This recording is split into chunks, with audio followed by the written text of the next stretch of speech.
What would you do if you were physically touched by an angel during a real life angel encounter? Angels. We all have them. They're our unseen guides, our companions, our teachers, and they're all around us. Sometimes they make themselves known in the most miraculous ways. Join me, Level 3 QHHT practitioner, angel communicator, and Reiki master, Christy Clemens Hoffman, with stories from real people who have experienced uplifting phenomena and real-life angel encounters. Hello, friends, and welcome back to Real Life Angel Encounters, the podcast that puts the spirit into spirituality and positivity into your paranormal. I'm your host, Christy Clemens Hoffman, and this is an award-winning podcast. Yes, best storytelling podcast awarded by Women in Podcasting. Now, hopefully you've been with us for a while, maybe since the beginning, since the first season, and maybe hopefully you know about the book, Real Life Angel Encounters, the book, out July 1st from Collective Inc., a division of O Books in the UK. It's written by me. So if you've not gotten your copy yet, what's holding you up? You can get your copy right now online, wherever fine books are sold online. Books A Million, Goodreads, Barnes and Noble, Amazon too. My favorite is bookshop.org. Anyway, this podcast is devoted to stories from people like you who've had miraculous encounters and would love to share about it. We've got two amazing storytellers in this episode, and I think you're really going to enjoy it, and some really cool stories. Before we get too much further, I want to ask you some big favors, as I always do. First of all, please like, follow, subscribe, share. I don't know what platform you're listening to, but wherever you're listening, you can do one of those so that you get a notification the next time we have an episode out. This comes out every 2 weeks because I also have another podcast that also comes out in the off weeks. It's called the Radiate Wellness Podcast. And having two podcasts, as you can imagine, is a lot. So please make sure to subscribe, follow, whatever, so that you don't miss an episode of Real Life Angel Encounters. And while you're at it, go find the Radiate Wellness Podcast. It's really good. I'm the host of that too. So I kind of have to say it, but I interview all kinds of amazing people. Like, have you ever heard of a near-death experience? That's because of Dr. Raymond Moody. He was on the podcast. I got to interview him. And Dr. Eben Alexander wrote Proof of Heaven.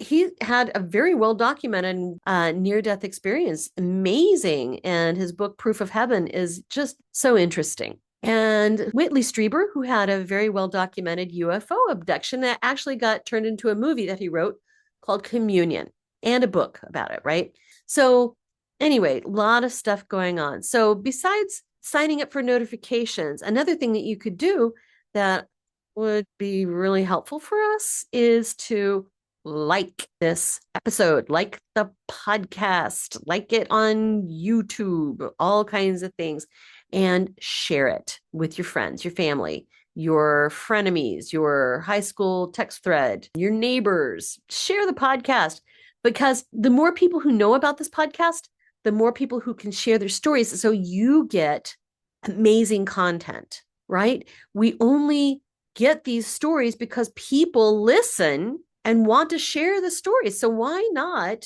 recruit more people to listen so that they can share? Another thing that you can do is go to radiatewellnesscommunity.com, my website, and go to the podcast pages. On the podcast pages for both of the podcasts, there's a link where you can donate to the show. And guess what? All the costs for the show, they're not huge costs, but man, they add up. And they all come out of my pocket. So anything you can throw our way would greatly help to cover our costs. It's free to you to listen, but it's not free for us to produce. So I would love everybody to step up. All right. I really do hope that you enjoy this episode. I think some of these stories are going to be classics. And now we have Sebastian, who I met at KC Metaphysical at the summer 2025 fair, with a story of an actual brush with an angel. Can you share your story, Sebastian? Sure. I was on a paranormal team at the time, and I co-own and cooperate one now. And our viewpoints are a little different from that other team. But while I was on that other team, we got called to a home in Independence where there was a lady who lived with a mixed child, and the child was being harassed constantly. Shadows in the kitchen, just weird things, crazy things moving, toys being thrown at him, curse words being whispered in his ear, his bed being Oh, shaken all the time. These were the reports that we had gotten. So we went to the house, and I'm somewhat sensitive, so I can pick up on some things. And yeah. I picked up on the entity. I found out what his name was. And I also found out there was a negative entity dwelling in the basement, holding others hostage and to use their energy and their life force there. It was feeding off of them, and they were in a weakened state. Mm, So we have a woman that worked with our team that's known locally in the area. She came in to help with this investigation, and she walked through after I did, and we were dead on, 100%. She picked out the guy's name, picked out where he was hiding, felt the other energies, and it was awesome. Well, we can help this family, but I didn't know how. And she told me that I was a binder and that I could do this. I could do what was called a crossing over. mhm, And we were going to do a forced crossing over for the child, mm, which we don't normally do. We don't cross over an entity unless they want to go. And I've had entities come and ask, it's unusual, but can you come help me cross over? And we've done that a couple times in good faith. But this instance was different. So this entity was very hostile towards the child and towards the mother, and we wanted to help them because it's what we wanted to do. So we get ready for this. I'm holding an octahedron in my hand. I have a selenite octahedron in my hand, using it as Now, a chamber. I have to say, octahedron, that's an eight-sided die. Yes, Okay, thank you. yes, but it was a stone cut in each sided die. Okay. And so the stone was to channel room to keep that entity in, right? So that way we can distract him. And what I saw rocked me to my core. I appeared in a room, a giant round room with giant wood pillars that went up to a platform. And it looked, there was all these characters looking down. They were wearing long cloaks, almost druids, long cloaks with capes over their heads, but faceless. And when I looked up, there was a pinhole of light coming in the room. And all I could see was that guy's face across from me. It was exactly how we described it. Sunken in cheeks, blondish hair, dirty, disheveled mustache, and kind of a goatee. And an older gentleman. His name was Willie. And he was looking at me and cussing and yelling and hollering. And these entities up above were silent. They were just staring down at us. And I could kindly see them veiled through the shadow, through the light coming in the room. And I could see his face across from me, but I couldn't really see anything else once that light came in the room. So we start the process.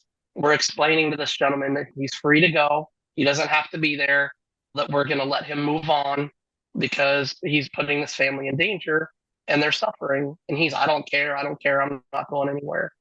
Well, in the shadows, the light started to grow and it got a little bigger and a little bigger and a little bigger. But the room got darker. And all I could see from him or from across from myself was him. And I can look up in the light. There was a hole in the wall, but it was a shadow of a person, a male outline. And he'd look up and cuss at it and cuss at me and yell at me. And he didn't want to go into the light. And then a female showed up and he was cussing and raging even more, yelling, it's your fault. It's your fault. At that point, all of his focus on the family was gone. It was on me, the light, and what was up in the wall, up what he saw, the shadows coming down. And there was a little one, a little girl that showed up next to the woman. And he looked and he started crying. And he got really sad and he got really quiet. And we were explaining to him that it's okay to go. And as I'm seeing this, I'm describing it.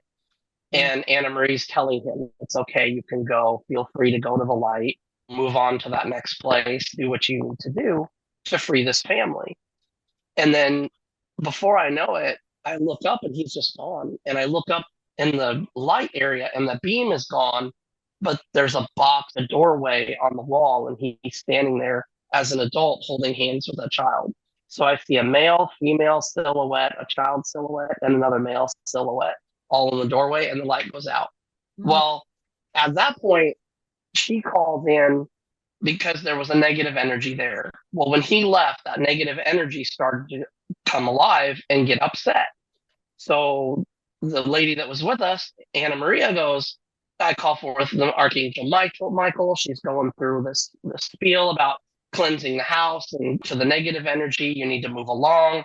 And then to the other energies, we're going to free you. And she just, as soon as I say he's gone, she just starts going into it for battle. And she calls forth Archangel Michael, and I'm sitting there and I hear a whooshing noise and I feel feathers hit the side of my neck, a bird almost flying by me. Now, mind you, I'm sitting Indian style on the floor holding an octahedron, eyes closed, thinking about it, just envisioning all this stuff too, and seeing it while I'm inside this octahedron. And it's pitch black in there, so I don't see really much of anything except a blur go by me. And not really being of faith, I've tried different things. I've tried Catholicism, I've tried Christianity, I've tried Baptist, I've tried Buddhism, and I've studied Buddhism, and I've studied paganism. And out of all of these cultures combined, that blew my mind. Seeing what I saw with the pillars, seeing what I saw with the druid figures, being brushed by the feathers of an actual angel, I still get chills when I think about it. Yeah. And he snatched that negative energy and twisted his wings around it and spun in the air, and it just dissipated. And he took that negative energy with him. And it was so amazing to see and to experience and feel, even because you could feel as that point, the other entities that were there and the energy in the room shifted. They took off. And there was it was wild because there was an old preacher outside of the building, and a spirit of a preacher that was yelling at us, calling us heretics and wizards and witches, and that we shouldn't be doing this. And he was screaming at us while these other energies are running by him to get out of the house. And all of that combined was just such a wild experience. And we did record it and put it on YouTube so people could see what it was to do a crossing over. And it was really a trip. Just that experience kind of shook me. It took a while to try to reason and figure out what actually happened, because I didn't believe it at first. Oh my goodness. When you told me the story, it was striking to me to actually feel the feathers of Michael's wing. Mm-hmm. That was intense.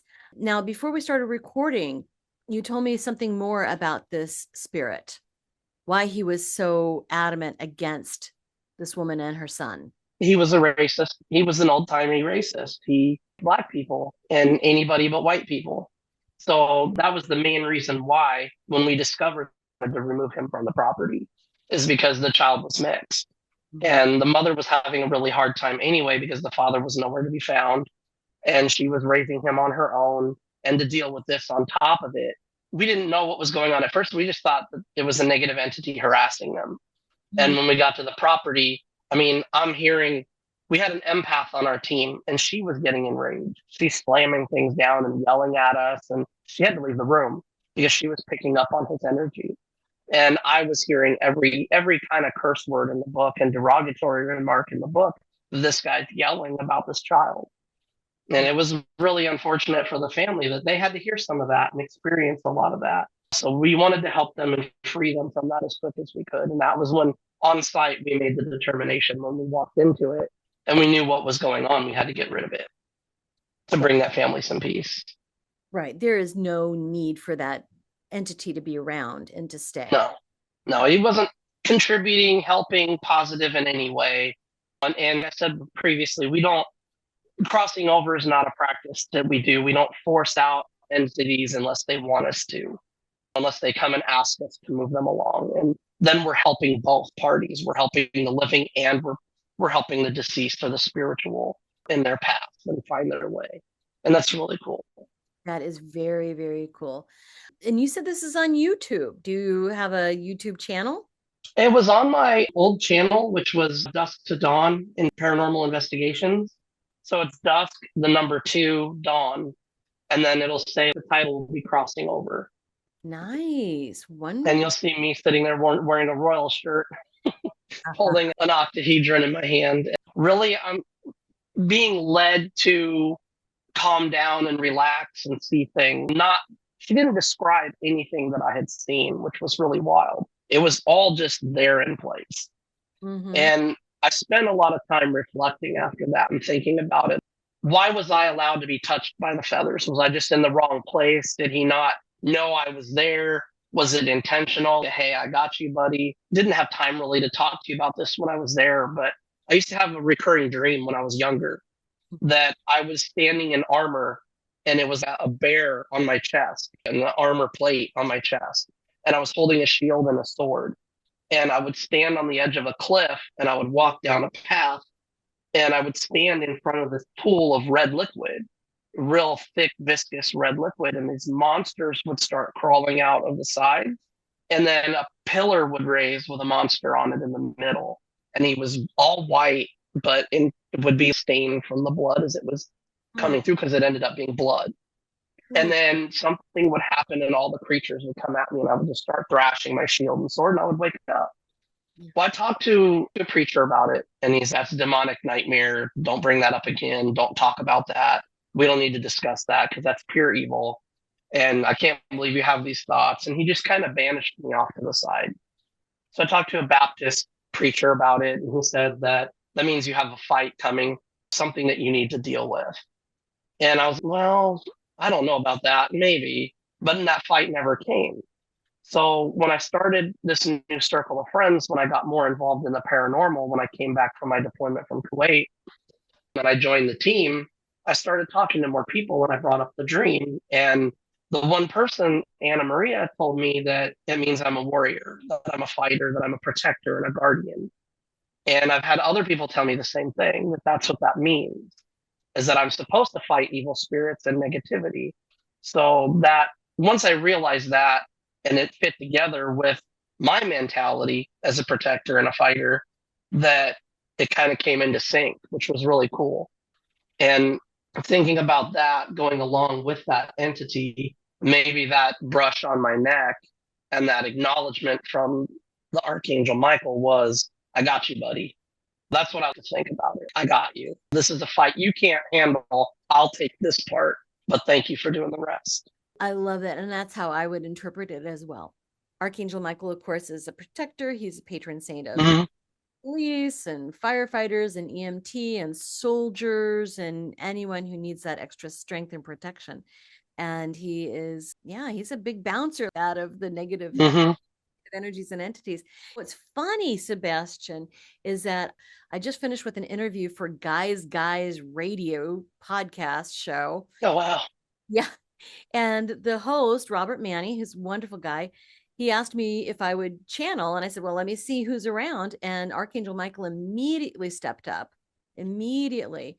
And so I channeled Archangel Michael, and he was stressing about the importance of men understanding that divine role that they have, right? And gotcha. So yeah.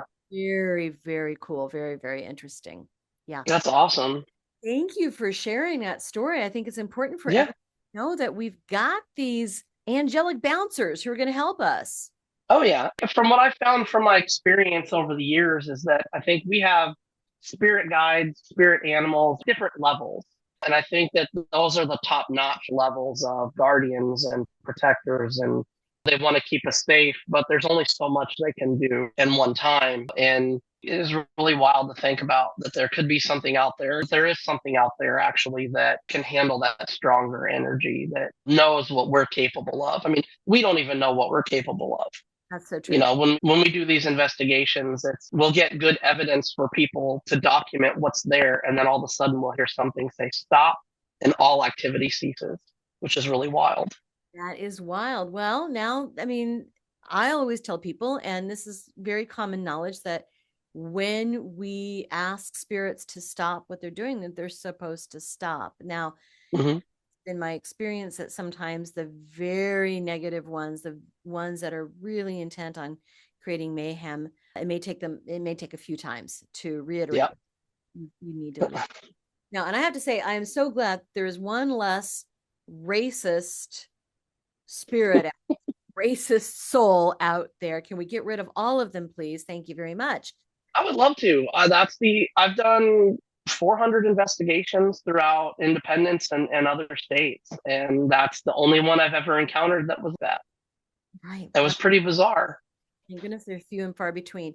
Well, thank you so much for telling your story. I think it's an important and to actually feel those feathers, feel Hmm.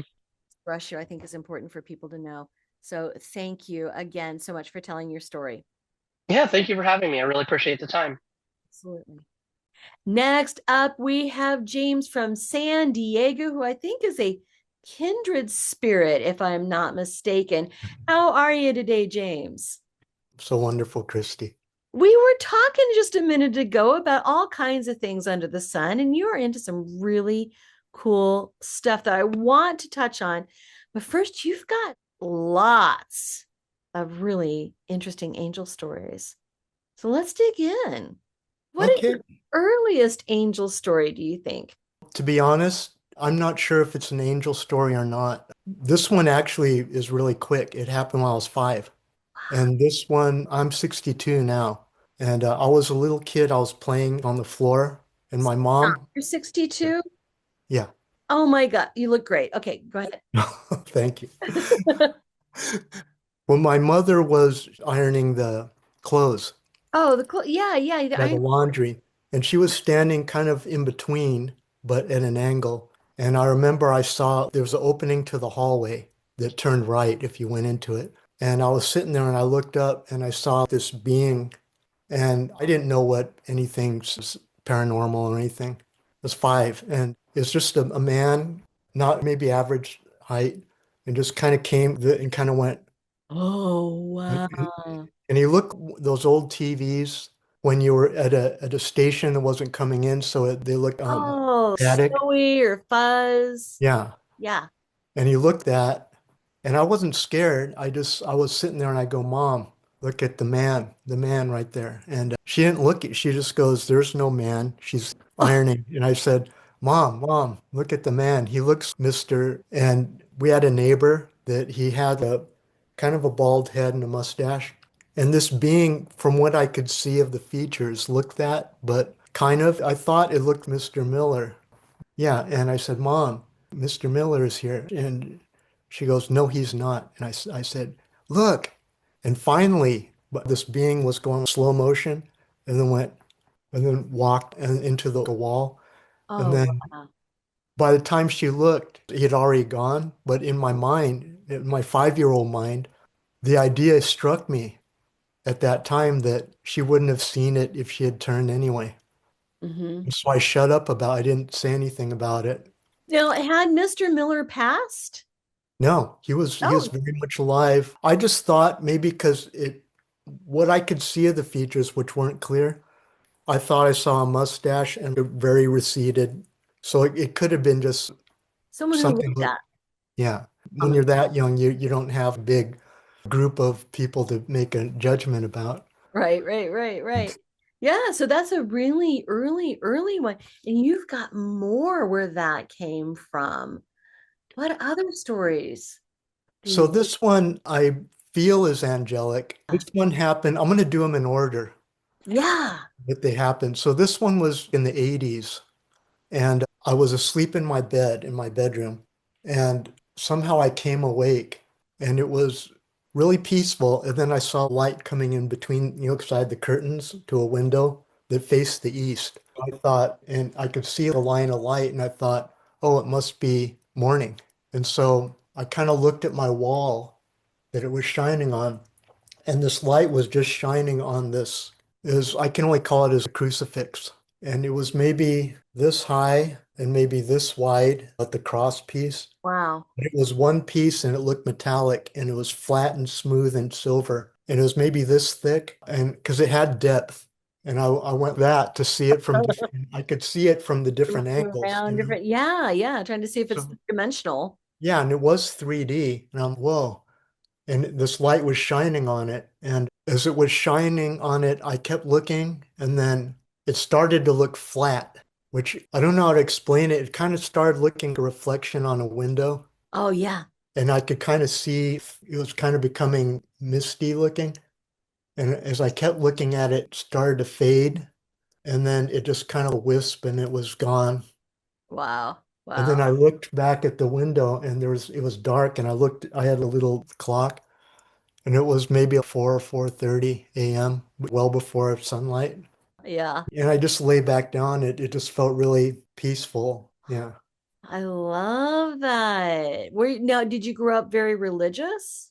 No. Our parents took us to Catholic church every Sunday, but I wasn't really I always believed in a higher power, but I wasn't then and I'm not now really religious Yeah. in Yeah. that sense. Not that there's anything wrong with that. It's just that, Right. and I don't know why that appeared at that time. Right. And it's interesting. So we'll have sometimes these random stories. A cross will appear, or the face of Jesus, or Mother Mary. In the United States, at least, it's rarely, I saw the symbol for Ganesha, or here's the face of Kuan Yin in my pancake. Maybe in other parts of the world that happens, but around here it seems to be mostly Judeo-Christian. Anyway, it's just an interesting note, I think. But yeah, and you have some other stories as well. Yes. Okay, so the second one happened. I went into Taiwan to live on my own for a while in my early 20s and just by myself to experience it. I'd been there for several years and then I believe this was in 1991 that it happened. So I was in a situation where I was running out of money. So I needed some assistance from my parents, right? I feel kind of bad. And so I had written a letter back then. And usually back then it would take a week for an international letter for that to reach them. And usually they would get back to me, maybe a couple weeks. I'd asked for some financial assistance and it hadn't come. It was late. And so I was worried and I was in my room and then I got up in the morning to go, where I needed to go. And so I had to cross a busy street to get to the other side so I could wait for the bus. And I was waiting at the bus stop. And so the bus stop is our streets. So you drive on the right. The road's going the way you're going is on the right side, not the UK or Japan. And Right. so I was looking to the left, everyone else at the bus stop, but I was to the left of everyone else. So they were looking that way. And then right kind of in front of me at a slight angle was this. I noticed he stood out because he was a Westerner. He was taller than me, maybe not that tall. I'm 5'9". He was maybe 6'2". I remember kind of he had a brown hair, kind of interesting brown suit Mhm. and a brown briefcase and brown leather shoes. He wasn't looking at me, but he was out in the street more. He was busy and he wanted a cab. Oh, Yeah, and so he's going this, and then a cab stopped right in front, and he jumped into the car. But as he jumped into the car, a wad of neatly folded bills fell out of somewhere. Must have been his pocket, but it just went boom, and it landed almost a foot away from my feet. Because I was in the gutter and he was in the street. mm-hmm. And I was wondering if anyone else saw it. And I was thinking I should give it to him, but he had slammed the door and the taxi had already moved on. And I'm, whoa. And so I stepped on the bills without looking at them. And because I didn't know what if anyone was watching. And I went, Yeah. and I bent down to tie my shoe and I reached under and I put it in my pocket and I didn't look at it. And then later, when I checked how many bills there were in Taiwan dollars, it was approximately, I think it was about 3,000 NT, which means stands for New Taiwan, which Uh-huh. at the time was about 75 US, maybe. Yeah. And that actually carried me through. And then the check did come a little bit late, but I was able to, it held me over because I Yeah. was literally at the end You of were my at money at the that end. time. Wow. Well, and the thing is, I mean, being an upright integrity person, you would want to return the money, but there was no way you were going to ever find that guy again. The weird thing is how quickly he got into that cab and closed the door and the cab took off. It was almost the cab driver was illegally parked, but he wasn't. So I'm going to slow down and open the door and you hop in and we're going to keep going, right? He didn't know. And the interesting thing is I never saw the guy's face full on, the businessman, but I kind of saw him from like a side angle a little bit. As I remember, he almost resembled, remember the comedian Benny Hill? Yes. His facial features almost looked at, but not quite, but almost. Yeah. Now I wonder, something strikes me. Here you are in Taiwan, and this person who looked a Westerner stuck out to you because, of course, everyone around you is going to be Asian. And I wonder if that was to catch your eye so that you would notice this guy getting into a taxi. I've thought of that. And even back then, when I wasn't really doing a lot of interested in, Yeah. I knew that something happened, that this wasn't a coincidence, that because it was too much. That was on my mind. And I'm standing there in the off the sidewalk, kind of in the gutter, everyone else, and we're looking towards the thing falls, the wad fell probably about this far from the toe of my foot, of my Oh, left wow. foot. Yeah. But in And front of you. yeah, and he didn't go this. Right. And I hadn't seen him really even digging in his pocket. He just went like this, had his briefcase, got in and slam. But right before he slammed the door, boom, boom, boom. That's crazy. And just the right amount of money to get you through. Love that.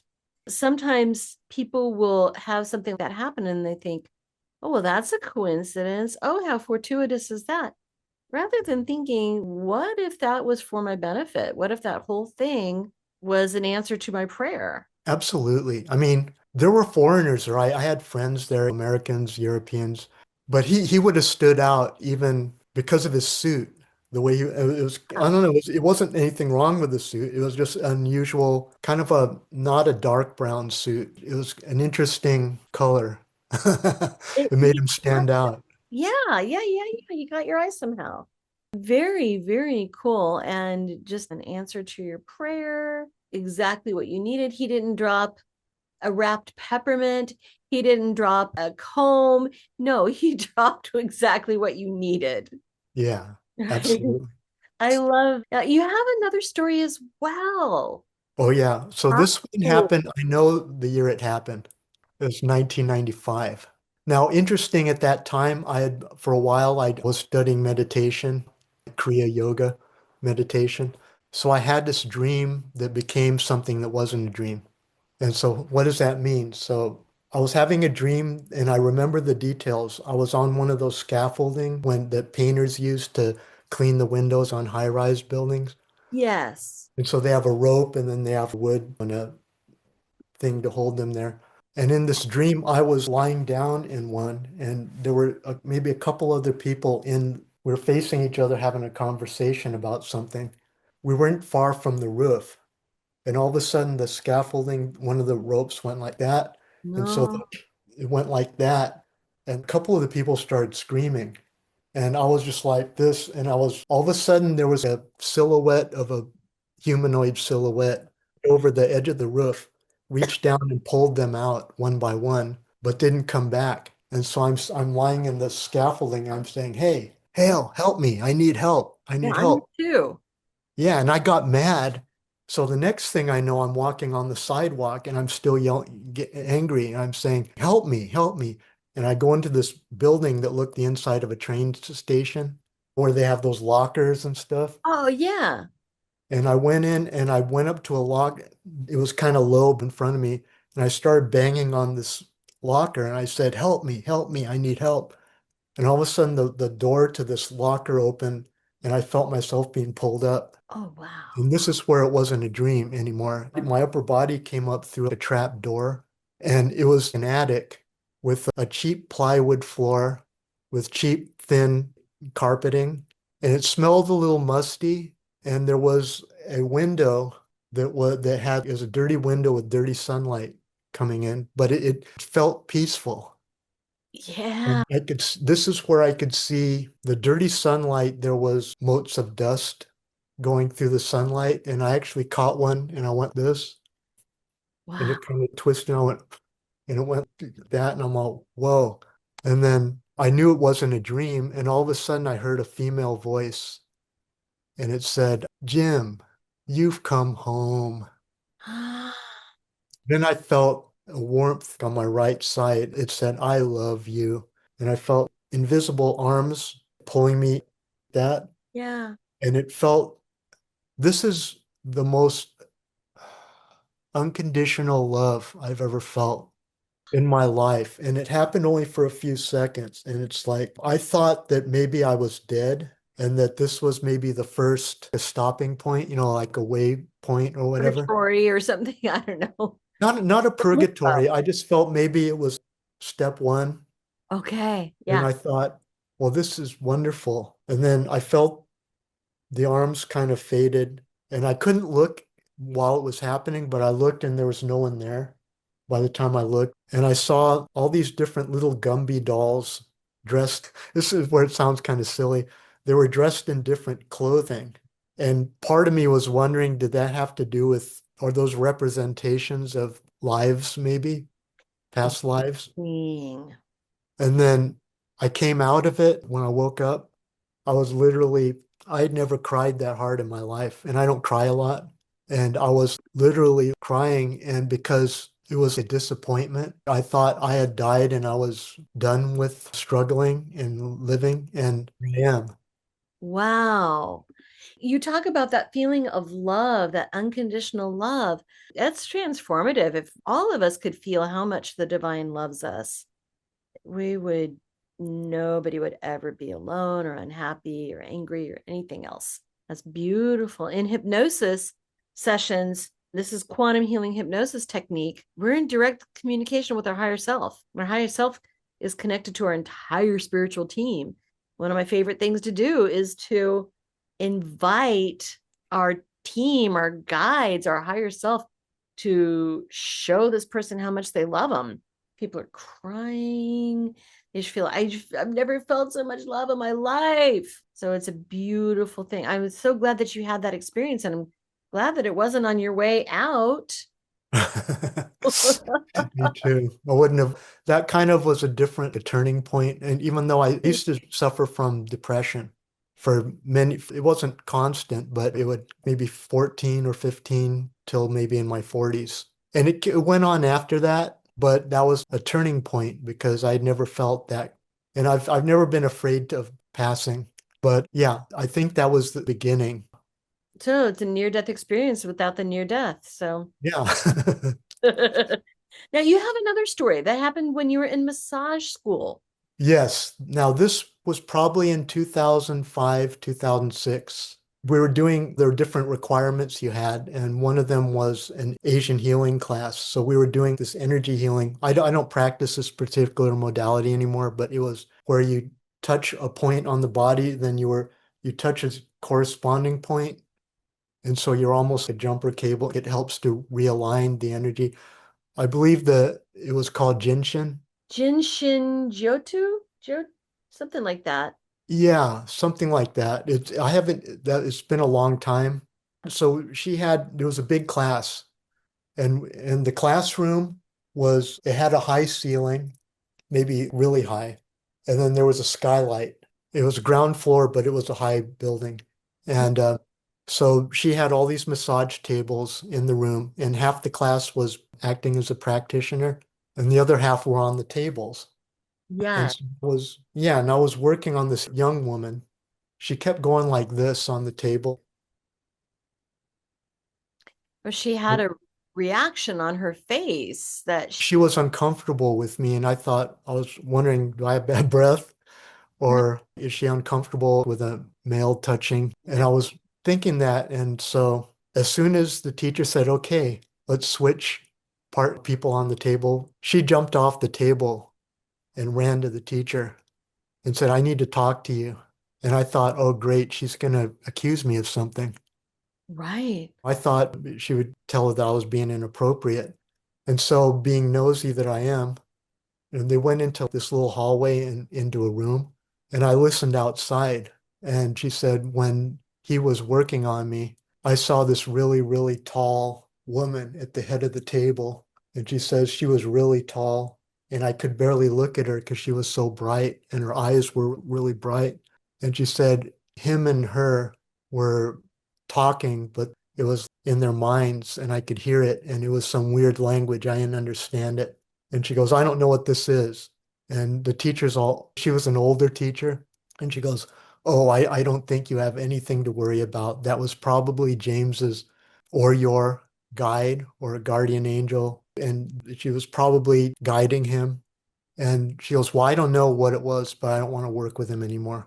And so when I ran back out to the room, and then when they came out, so later during the rest of the time that specific class lasted, whenever she wouldn't look at me, she would sit as far away from me. And if we had to pass each other, she would kind of make a wide berth and she would go like this.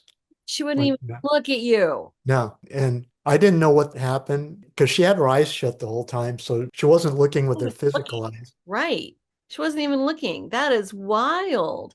But Yeah. dude, that was probably, yeah, one of your guides, one of her guides, could even be some sort of healing guide from the other side. And I just did a quick Google search. I think what you're talking about is Jin Shin Jitsu. Jin Yeah. Shin, and it's an energy healing modality.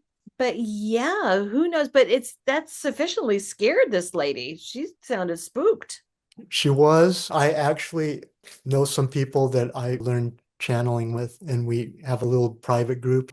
Yeah. And so I told them this, and I said, who is this being that this young lady saw that terrified her? And the answer that came through one of the other channelers is that she was one of my angels, guardian angels, and name is Anika. And she could see this being as 15 or 20 feet tall. And she said that it wasn't really an accident that the young lady saw her. She said that it was to kind of open something up in her because I didn't see anything. It was her experience, it wasn't my experience. Yeah, that wild. There's so much going on behind the scenes that we're not even aware of with our senses, right? That so that kind of thing I think is happening all the time, right? Our guides are talking to us. They're involved. They're right there with us all the time. We just don't necessarily have the equipment to see it or perceive it. Now, when I do Reiki, because I'm a Reiki master, and Shamuel is always here and he's always helping me and other guides as well. There'll be guides come in, ancestors, loved ones, parents, anybody who's on the other side. And so people will say, I know you were here at my head. I could feel you here at my head, but somebody was working at my feet. I go, oh, well, that was your grandfather right there. Shamuel was over on your right, and or Raphael was over on your left. So I can see all those folks around him. But yeah, people will talk about there were other people working on me. I know there were. Yeah. And I think that our guides are drawn to that, right? Especially with the healing guides, they're drawn to that. And now let's talk a minute about all the stuff that you have going on because these are wonderful angel stories, and I'm thinking there's even more to you because of what you're doing. So, would you share with us what you've been up to? Okay, so I've been building up in the process of creating a new business. It's centered on energy healing and angel channeling. And I do Akashic Records readings, but I haven't added it in yet. Mm-hmm. So that's my main focus right now, the first two. And you channel as well. Yes, I channel, and I'm very specific about who I usually channel one of the four archangels of Michael, Gabriel, Uriel, and Raphael. I feel close also to Raphael, but I don't really channel him as much. So yeah, it's an amazing feeling to actually welcome these angels in and allow them to speak through you. It's amazing. How long have you been doing all of this? Well, the energy healing, I began in 2007. I learned it in 2007. And I used to work as a massage therapist for many years. So I used to mix that in until 2020. Yeah.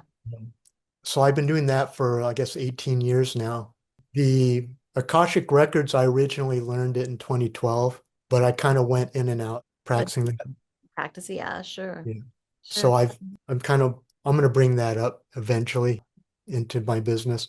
And I've been doing the channeling since 2002 around, but I didn't feel good at it until early last year. Something shifted and it started changing. Mm. So yeah, I started feeling really good at that. And someone watching actually a podcast, it inspired me to reach the next level. And it was a certain channeler was channeling on a podcast. And sometimes you just see someone, and she had been only channeling for a couple years. And she was already like Really? that. Wow. Wow. Yeah. That is amazing. Do you have a name for your business? Do you have a YouTube channel, a website? No YouTube channel yet. Eventually I will. But the website is gift-of-light.com. Light. Some people say life, but it's giftoflight.com. Oh, fantastic. I'm looking it up now. Giftoflight.com. And yep, there you are. Align your regain your life. So I would encourage anybody to reach out to James. And you do distance work? Yeah, it's all done online over distance because the energy healing that I've actually had to rename it for various reasons. It's holographic energy healing, but it works. I'm sure just Reiki, it can be working on someone from a distance. It doesn't really matter. I mean, energy is energy. Energy doesn't know a specific location. Energy goes everywhere. Yeah. Yeah. All right. Well, thank you so much for joining me here today, James, and sharing your stories, sharing your passion, and sharing your work. Thank you for having me on, Christy. Absolutely. Thank you for listening. Please subscribe and follow, and be sure to share this episode. The more people who know about this podcast, the more great story submissions we get. Have a story to share? Email your own real-life angel encounter to angelencounterspodcast@gmail.com or visit radiatewellnesscommunity.com/real-life angel encounters podcast. Or join our Facebook group and continue the discussion. Want to know what your angels and loved ones have to tell you? Schedule an appointment with me at radiatewellnesscommunity.com. A special thanks to James Wheeler for the original music and to Tiffany Baumgarten for the logo design.